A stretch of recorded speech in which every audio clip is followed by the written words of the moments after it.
மணி அவர்கள் வெளியிட்ட அறிக்கையில இப்போது கூட எங்களுக்கு எந்த தடையும் இல்ல, நாளையே பாஜக கூட்டணியிலிருந்து வெளிவர தயாரா இருக்கும், அப்படி வந்தால் எங்களுக்கான அந்த பணியிடங்களுக்கான இடஒதுக்கீடு வழங்கப்படுமான ஒரு.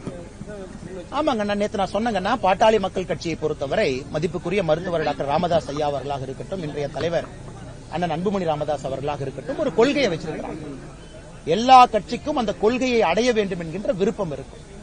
நேற்று என்ன சொல்லியிருக்கிறாங்க மதிப்புக்குரிய மருத்துவர் டாக்டர் அன்புமணி ராமதாஸ் ஐயா பேசும்பொழுது, இதுதான் எங்களுடைய highest end of political journey, இந்த சமுதாயத்திற்கு நீங்க மதிப்பு மரியாதையும் கொடுக்கணும்னு கேட்டிருக்காங்க. அதெல்லாம் எது தவறா பார்க்கலீங்க. நாங்களும் சொல்வது ப்ரொபோர்ஷனல் ரெப்ரசன்டேஷன், எல்லா ஜாதிகளுக்கும் விகிதாச்சார அடிப்படையில் பண்ணுங்கன்னு தான் நாங்களும் சொல்லிக் கொண்டிருக்கின்றோம். அதனால் அவர்கள் சொன்னதுல எந்த தவறும் கிடையாதுங்கன்னா, ஆனா ஒரு பக்கம் திமுகவை பொறுத்தவரை பிள்ளையும் கிள்ளிட்டு தொட்டலையும் ஆட்டுறாங்க.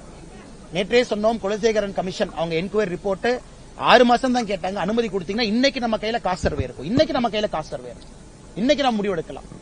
அதனால் திமுக அரசில் இருக்கிறாங்க, இதையெல்லாம் பார்த்து கொண்டிருக்கின்றார்கள். எல்லா சமுதாயத்திற்கும் நியாயம் வேண்டும் என்று பாரதிய ஜனதா கட்சி விரும்புகின்றோம். பாட்டாளி மக்கள் கட்சியினுடைய நிறுவன தலைவர் அவர்களும் இன்றைய தலைவர் அண்ணன் அன்புமணி ராமதாஸ் அவர்களும் கேட்பதில் எந்த தவறும் இல்லை. விகிதாச்சார அடிப்படையில் இருக்க வேண்டும் என்று நாங்கள் விரும்புகின்றோம். பொறுத்திருந்து பார்ப்போம்.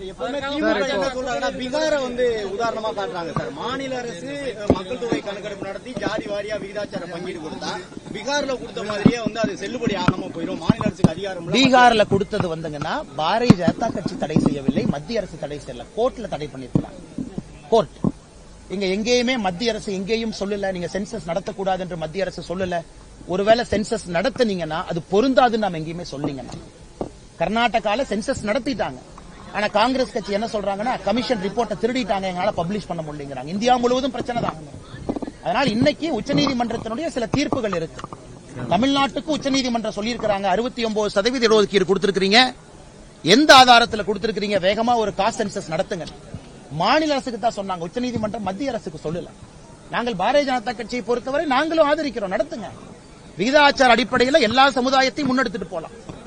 நீங்க மத்திய அரசு 10 ஆண்டுகளுக்கு ஒரு முறை சென்சஸ் நடத்துவாங்க. மத்திய அரசு குறிப்பாக ஆங்கிலேயர்கள் 1931 காஸ்ட் சர்வே கைவிட்டுட்டாங்க. ஏன்னா நீங்க காஸ்ட் சர்வே கடைசியா யூபிஏ நடத்தி என்னாச்சுன்னு எல்லோருக்குமே தெரியும். ஒரு மத்திய அரசு ஒரு காஸ்ட் சர்வே நடத்தி காஸ்ட் சர்வேல வந்திருக்கக்கூடிய ஜாதிகள் உண்மையான ஜாதிகளை விட 150 மடங்கு அதிகம். எல்லோருக்குமே குழப்பம். ஓபிசி சமுதாயத்தை விட 100 மடங்கு மக்கள் நான் இந்த ஓபிசின்னு சொல்லியிருக்கிறாங்க. ஆனால் மத்திய அரசுடைய சர்வேவும் மாநில அரசை சார்ந்தவர்கள், இங்க இருக்கக்கூடிய ஆசிரியர் பெருமக்கள் இவங்கெல்லாம் போய் தான் சென்சஸ் எடுக்கிறாங்க. அதனால் முதலமைச்சர் அவர்கள் நீங்க சென்சஸ் நடத்துவதற்கு தடை செய்தது யாருன்னு நீங்க சொல்லணும். மத்திய அரசு எங்கே தடை பண்ணிருக்கிறோமா? உள்துறை அமைச்சர் கீழே ரெஜிஸ்டர் ஆஃப் சென்சஸ் வர்றாங்க, பண்ணக்கூடாதுன்னு சொல்லியிருக்கிறாங்களா? இல்ல நாங்க சொன்னோமா? நாங்க அதை எதிர்க்கிறோமா? குலசேகரன் கமிஷன் 6 மாசம் என்கொயரி கொடுத்தாங்க, ஏன் முதலமைச்சர் அவர்கள் அது எக்ஸ்டென்ஷன் கொடுக்கல?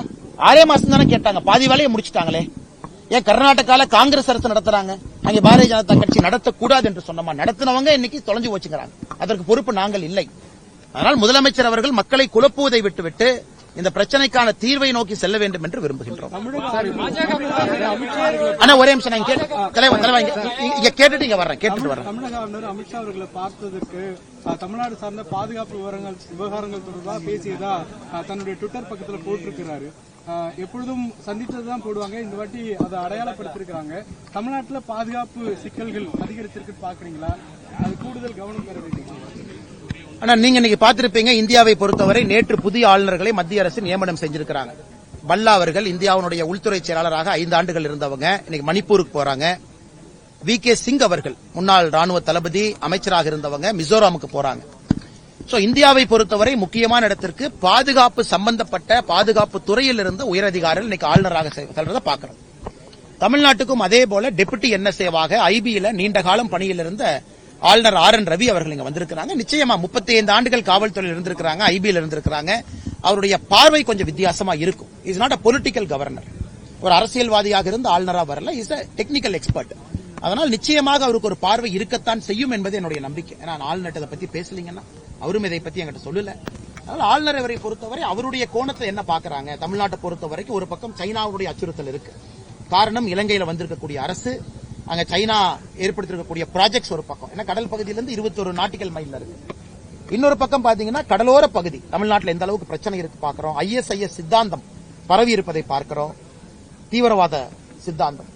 அதையெல்லாம் தாண்டி உள்ள இருக்கக்கூடிய லா அண்ட் ஆர்டர் பிரச்சனைகளை பார்க்கறோம். அதனால ஆளுநரை பொறுத்தவரை என்ன சொல்லியிருப்பாங்கன்னு தெரியலீங்கன்னா, பட் அவர் லா அண்ட் ஆர்டர் பெர்ஸ்பெக்டிவ்ல பார்ப்பதற்கு அவருக்கு முழு தகுதி இருக்குது என்பதுதான் என்னுடைய கருத்துங்கண்ணா. ஜாபர் சாதிக் விவகாரத்துல அதிகாரிகள் மாற்றம் செய்திருக்காங்க. அதை பத்தி உங்களுக்கு ஆனா இது நிறைய மர்ம முடிச்சுகளுங்கண்ணா. நீதிபதி அவர்கள் ஒருவர் நான் விசாரிக்க மாட்டேன் என்று வெளியே போயிருக்கிறாங்க. அந்த வழக்கில் இருந்த அதிகாரிகள் இன்னைக்கு மாற்றம் செய்யப்பட்டிருக்கின்றார்கள். அதை விசாரித்த ஒரு அதிகாரி கைது செய்யப்பட்டு சிறையில் இருக்காங்க. அதுவும் அண்ணனுக்கு தெரியும் நினைக்கிறேன். அதனால ஏகப்பட்ட மர்ம முடிச்சுக்கள். அதனால் இது மாநில அரசு இங்க இருக்கக்கூடிய சட்டம் ஒழுங்கு கையில் இருக்கக்கூடிய டிஜிபி அவர்கள் பத்திரிகையாளர் சந்திப்பு நடத்தணும். ஏன்னா ஒரு நாளுமே இந்த அரசு ஜாபர் சாதிக் கேஸை பொறுத்தவரை அரசின் மீது சந்தேகம் வலுவடைந்து கொண்டே இருக்கிறது.